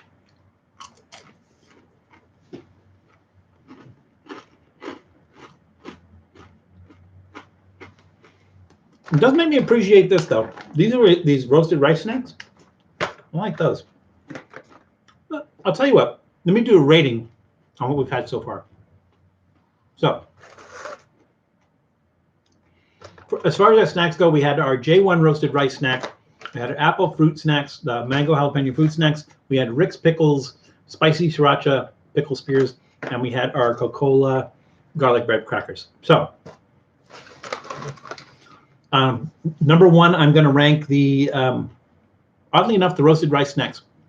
Not overpowering taste, really nice, tastes like crunchy rice. That's going to be my number 1. My least favorite is going to be the Rick's pickles. That was really disappointing. As far as the beverages go, we had our H2 Rose, really nice, subtle rose flavor, strong mango flavor, not overly sweet. And our Calpico white peach, which had a really strong white peach taste, and not so much of a sour fermented taste.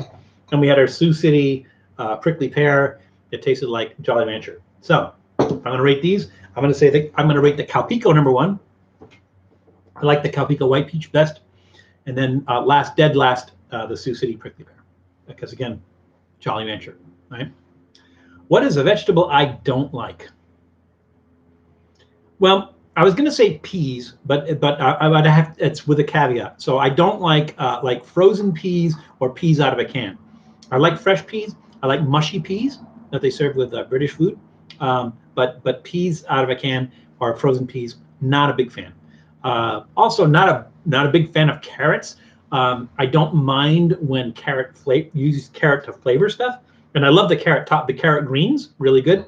Really like those. I use those in things where you're replacing parsley or something along those lines with the carrot greens, really nice. but not a big fan. Like I can't chew on a carrot.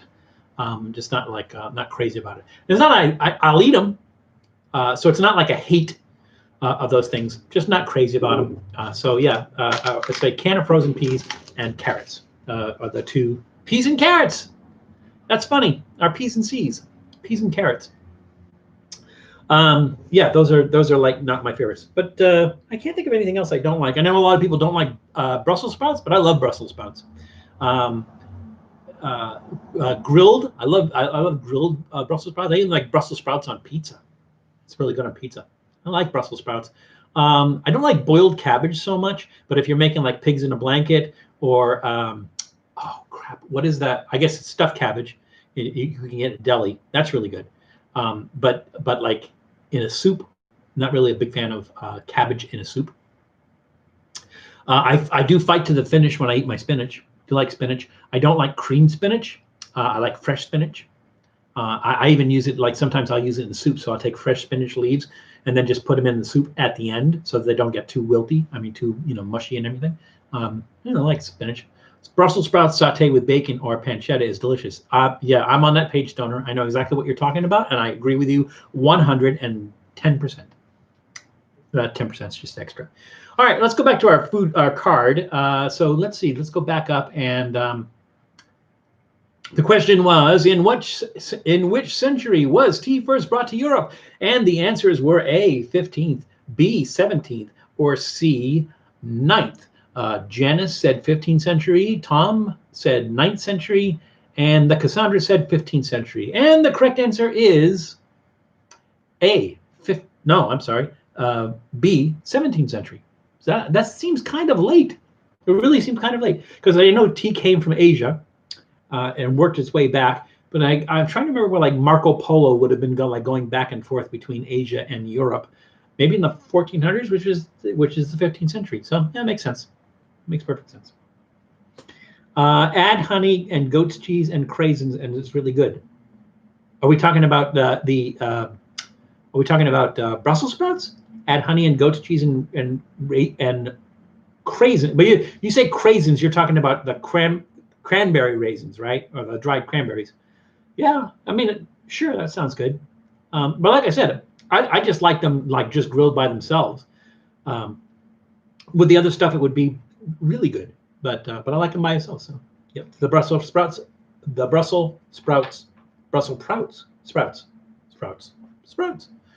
All right, it's hot sauce time.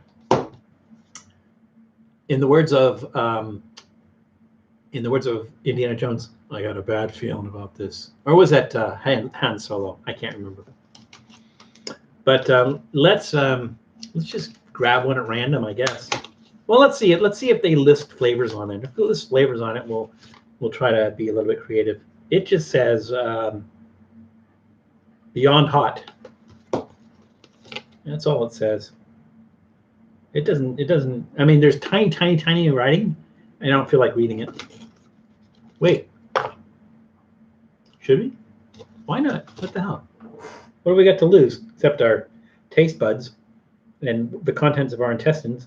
This is made from, manufactured and distributed by Southwest Specialty Foods in Goodyear, Arizona. I've been to Goodyear, Arizona. It's just outside of Portland. Not Portland. Phoenix. Thank you very much.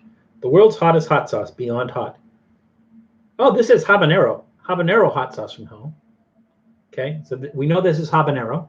This is the hot sauce from hell. Has habanero. Remember this for me because I'm not going to remember as I go. This one is, let's see. Caution, extremely hot. Duh. This one says hot sauce. It says this is the ass blaster, and they don't say what it is. This one says habanero. This one doesn't say what it is. This one is the, which one? Spontaneous combustion hot sauce, and this is, well, it says habanero. In the ingredients, it says habanero. But that's all. Maybe they're all habanero and extract. This one is, which one is this? This one is the Devil's Revenge. And they don't specify here. The ingredients say habanero. So they're all habanero. And carrots. I think for some reason most habanero sauces have carrots in it. Why? I don't know why that is. Because they don't put carrots in everything else. They don't put carrots in a jalapeno hot sauce. They don't. Why do they put carrots in habanero hot sauce? Anybody help me out? So I think we're just gonna grab one at random. So let's see. That's what we got. We got let's see, spontaneous combustion. And again, the next 3 weeks we'll be doing these. And hopefully we'll have some variation on that. So I'm going to put it on the rice cracker because I guess the rice cracker is the most neutral. That garlic bread is weird. We're going to put it on this. Normally what I do is I put a little bit on my finger. I'm not going to do that. That's just insanity. Not that we don't do insane things here. You think that's enough, Stoner? All right, here we go.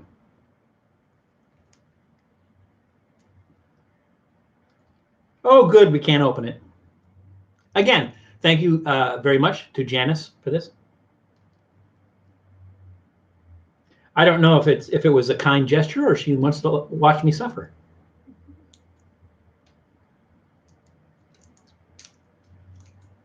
Maybe a little both. Carrots and other sweet things seem to complement the natural sweetness of the habanero. Interesting. I got some on my nose. That's going to hurt, I think.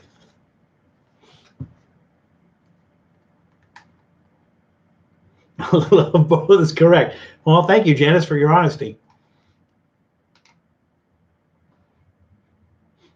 The thing is, usually hot sauce, you get that vinegary smell, and then with the vapors, you get that hot sauce, and it really doesn't have a hot smell. That's worrisome a little bit because I think with the extract, you're not going to get that so much as you would like a pureed pepper, a pureed chili. You're going to get that smell more than you are with extract because extract's really not going to have a smell to it, and in some cases not taste. So again, this is 1 million on the Scoville unit. So on the Scoville scale, and so for reference, a habanero is about. Correct me if I'm wrong. I know you will because that's what you do. Correct me if I'm wrong. I think a habanero is somewhere around 350,000 on the Scoville scale, and then in between there you have your scorpion and ghost pepper, and I think the Carolina Reaper tops out at like 1.5 to 1.5 million. So, but extract is concentrated. So even though a Carolina Reaper is 1.5, it's like 1.5, but you have pepper meat, for lack of a better term, that it's kind of in. This is an extract, so this is just the pure capsaicin. But it's it's mixed in with habanero. So extract will hurt you. I know that. I want to kind of do something where, let me think here. I just want to put like a dab, like a dot of it, because honestly, I think anything more than that. I'm going to take this straw, this glass straw, which is a nice gesture. They have 3 kinds of straws now, like that you can buy, reusable straws. They have glass, they have stainless steel, and they have, I think it's silicone or some sort of like not plastic, but like a rubberized kind of thing. I think it's silicone. Each one has its benefits and its detriments. Glass, the benefit to glass is glass doesn't impart a taste. The detriment to glass is if you drop it, it's gone, it breaks. Stainless steel, it's sturdy, it's easily washable, but it does impart a little bit of a metallic taste if you're using a stainless steel straw. And the I think the silicone one, or whatever that rubberized kind of thing is, harder to clean, and just kind of a weird feeling when you're drinking out of it. So to me, I prefer the glass, but again, subject to break.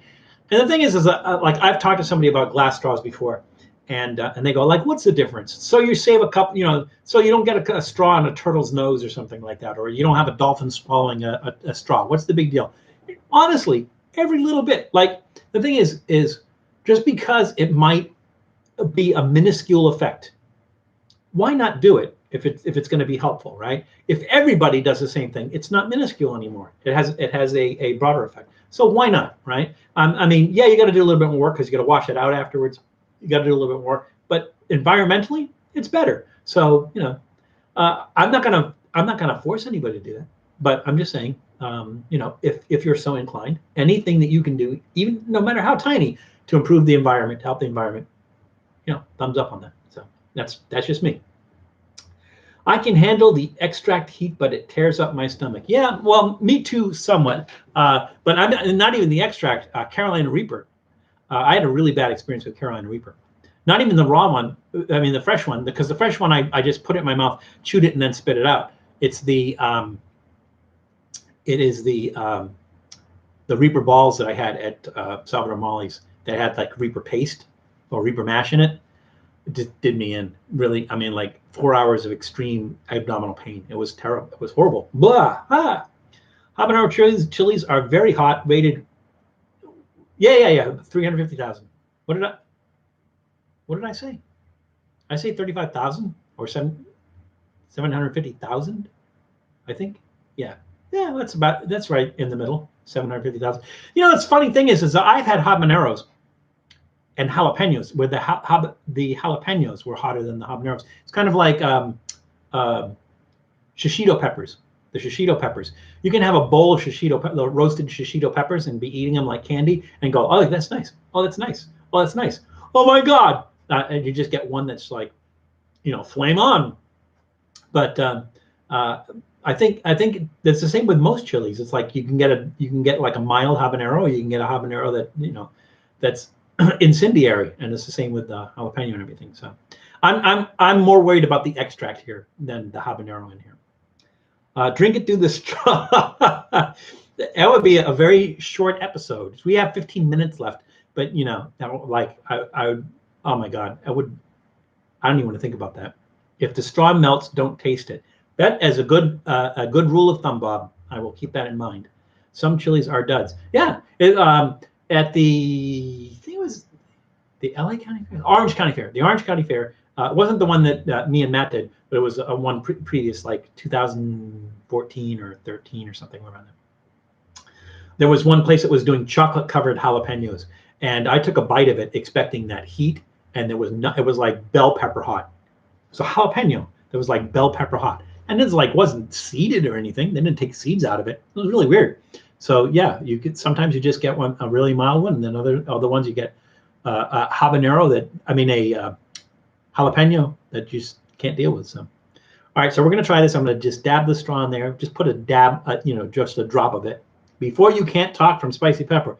Yeah, Cassandra, that's right. Before I anything that I have to say right now, I better get out there. So this could be fun for you to watch. I could turn red, sweat, cry, not be able to talk and everything from this. So that could be interesting for you guys. Maybe I'll have to say what I have to say before they say, did we do another card? We should do another card, and then I'll hold up the answer if I can't answer it afterwards. My fiance got me the Bob's Burger cookbook. We made the Shake Your Honey Maker burger. Had honey, a garlic date jam, caramelized onion, lettuce, and feta cheese. That sounds really, really good. 2 hours to make. What? Oh, you had to make the garlic date jam. That would take a long time because honestly, to make a burger, I mean, how long does it take to make a burger? Especially, I like my burgers medium rare to medium rare, or blue even, and that didn't take long. So the 2 hours. It sounds like the garlic date jam is probably what took you the longest. Can't wait. All right, food taster. Let's see. You can be the one that calls 911 if this goes south, and which it might. So here we go.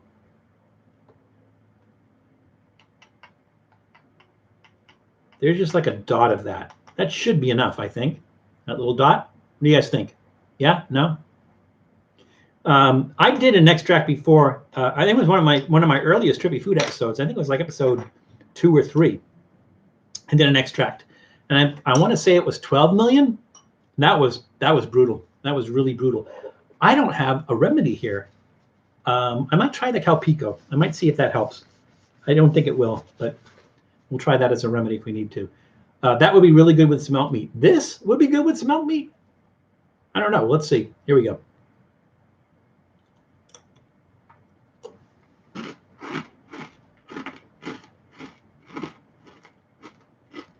Love that rice cake.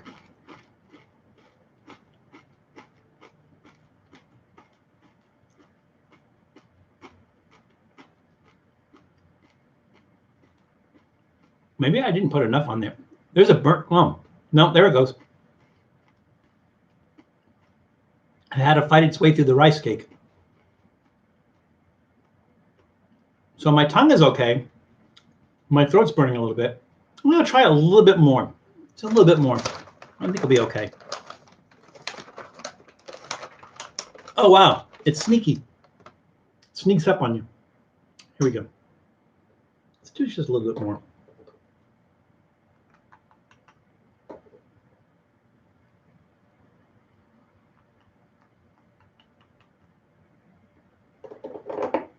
There we go.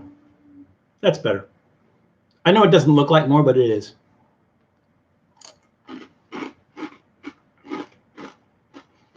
And I put dot side down.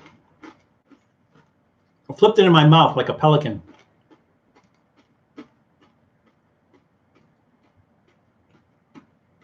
Okay, so here's the thing. It definitely packs heat.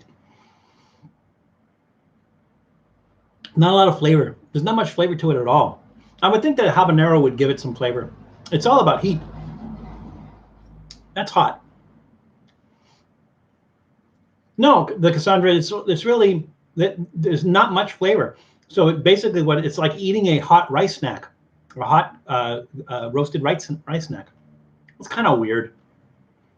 I was thinking that rice snack would be good with peanut butter on it. Yeah. It's a build. It's a slow build. So I put it dot side down on my tongue. My tongue isn't burning so much as like my throat. So it's like, it seems like it's spreading down. It spreads downwards. I can kind of feel where it is. Yeah, interesting. I just kind of wish it had more flavor. So what it might be good for is it might be good for flavoring like a chili or something. I mean, not flavor, but adding some heat to a chili. Maybe put like a dab of that in the chili just to give it a little bit of more fire and just let the natural flavors of the chili come through. But on its own, I don't know. Is this worth giving like a thumbs up, thumbs down or anything? It's like it's just kind of like a sporting event where I'm just eating something with a lot of capsaicin in it and everything. So I don't know. I don't know if it's worth really going through the motions of rating that or not. But it's not terrible. It's not devastating. But again, I just put like a dot of it in there. I imagine like if I had a spoonful of that, that'd be like game over, man. So game over, man. Game over.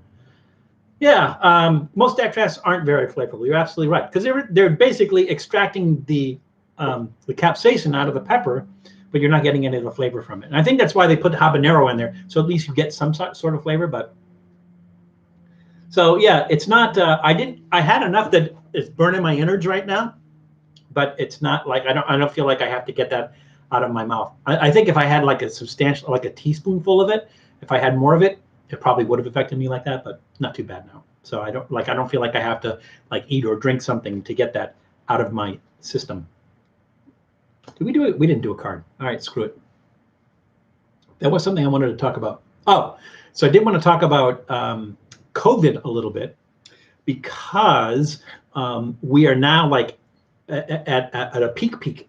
So like we had our first wave, I think it was like April maybe, in the late spring. We had that one peak, and then we really never came out of that. We started going down a little bit, but we never went like fully down, and then it just spiked up. So now it's like really, really bad. So here in California, the governor, who doesn't know how to follow his own rules, shame on him, there's two things that they're doing. One is that there's a curfew. So in LA and I think Orange County, there's a curfew that you can't be out after 10 p.m. Now, I'm not sure how they enforce that. If you have to go to the drugstore at 10 p.m. or something, I don't know how they're going to enforce that. Maybe they just like don't be on the street after 10 p.m. I know it's kind of a weird thing, but that takes I want to say that's Monday that takes effect. So it's going to be a little bit weird. It's not a full lockdown. And then the other thing is that they mentioned is that if the contagion count reaches 4,000 per day, then they're going to completely stop outdoor dining. So right now, I think there's some places that are doing indoor dining. I don't know how they get away with that. I'm not sure, but I have seen some places doing indoor dining. I wouldn't do it, not right now. But now they're saying that if the count reaches 4,000 per day, they're going to stop outdoor dining, and this for the time being, which is really, really bad if you think about it for the restaurants. So unless they can make money doing their takeout and curb pickup, unless they can do that, it's questionable how they'll survive. It's the onus is kind of on us. It's like I'm assuming that a lot of us wear masks and practice safe distancing. I do. I'm not going to judge anybody else on it, but that's how we keep it down. And so, unfortunately, and a lot of people will complain about this, and they'll say, well, it's not fair to restaurants and everything. It's not fair, but if everybody plays fair, I have to do this. So it's going to be interesting.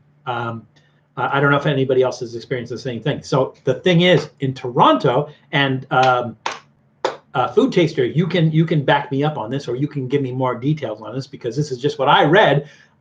In Toronto, which is, I'm pretty sure it's Canada's largest city, Toronto. In Toronto, they just started a 28-day lockdown. And I don't know what that lockdown means. I'm not sure what a lockdown means. Food Taster, do you know? Do you know what that means as far as lockdown? Because I think you're in the Toronto area. What do they mean by lockdown? Is it like you're not allowed out of the house, like unless you can prove that you're going somewhere necessary or something? How is that going to work? Do you know? Have you heard this, or am I misled on the fact that there's a 28-day lockdown in Toronto? Do you know? I don't know. COVID just about killed our industry. It did. But the thing is, I don't think it had to. I think the problem is that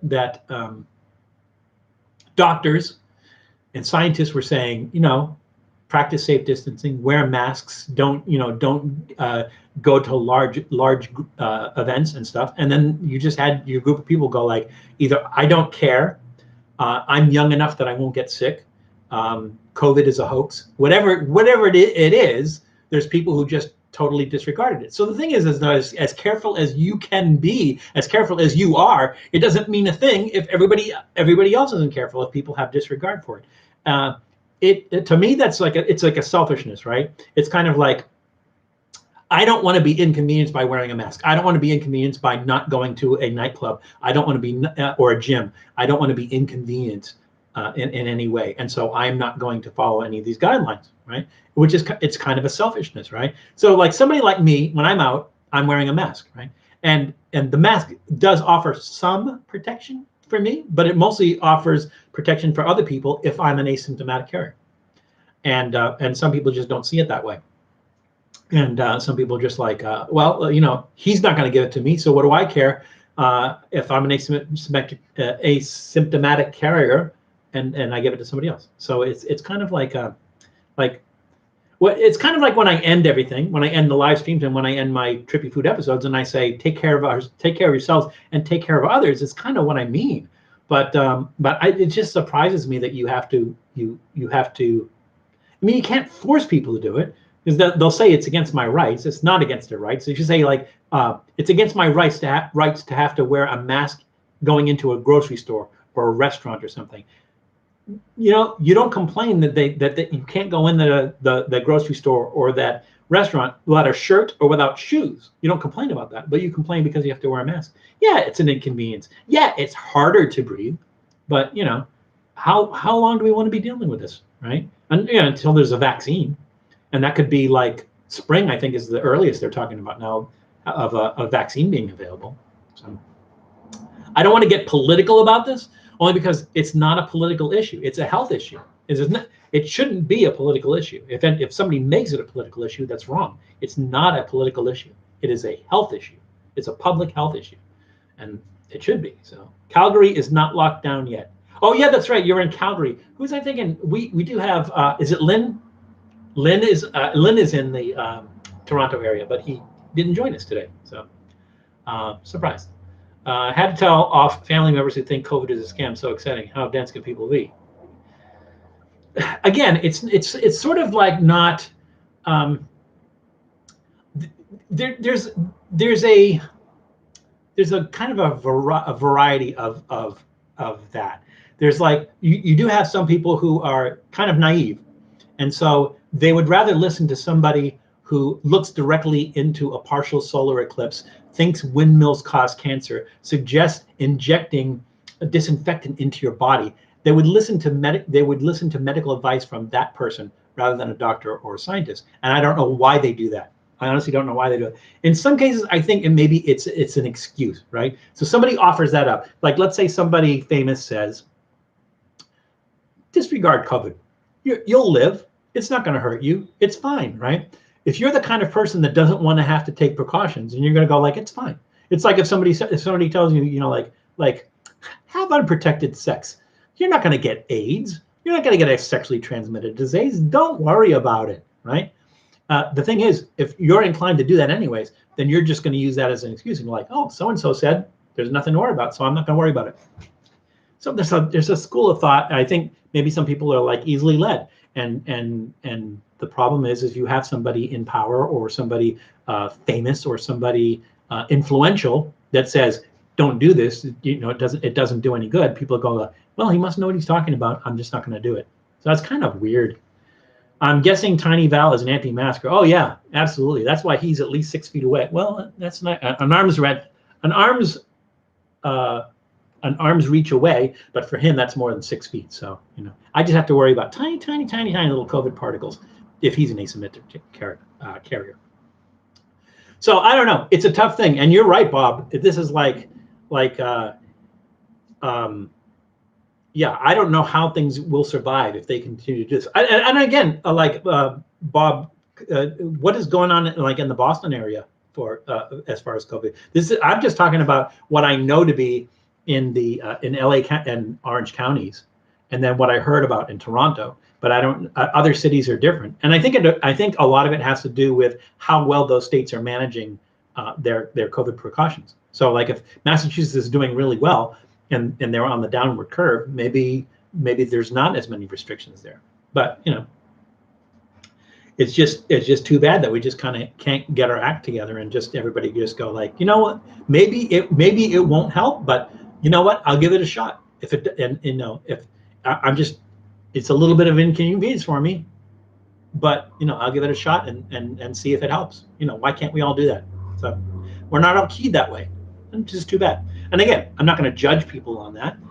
Everyone's a little bit different. It just would be nice if we could all just come together and go, this is not a political issue. This is a health issue. And let's all do whatever we can, no matter how small, on trying to improve things. Why not? Why would we not do that? Hey, I finally made a Trippy food live stream. Took me long enough. You made a Trippy food live stream? Where can I see this? Put a link there where we can go. Well, is it? You said you did a live stream, but I guess you already did it, or you're going to do a live stream. How does that work? Something good, something cool. I'm sorry. How does that work? Because we'd all like to see it. Again, as I mentioned at the beginning. Oh, John Millard. So you just show up in like the last 2 minutes. But don't worry, it's never too late. What happens when it starts snowing? Will restaurants have inside dining or still eat outside? That's an excellent question. That is an excellent question. I don't know anybody's even thought about that. Certainly in Southern California, they haven't thought about it because snow's not a big issue. But what about in places like Portland, Oregon, where it rains for like 6 months straight? Then what do you do? Umbrellas? How does that work? I don't know. That's an excellent question, John. I don't have an answer for you. I'm sorry.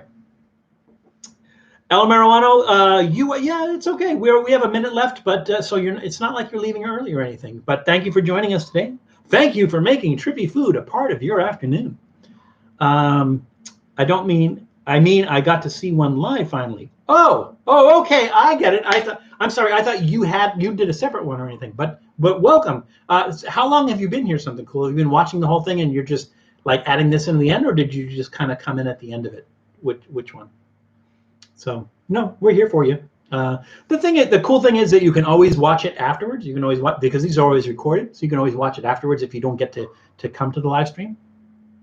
Always appreciate when you can come to it, and I like the interaction. I like being able to interact. So if I can answer questions to you, so that brings up another interesting point. I think Stoner, was it you last week that said, "Oh, Ken Domick is doing a live stream. Let's go over and join Ken Domick's stream." Is that right?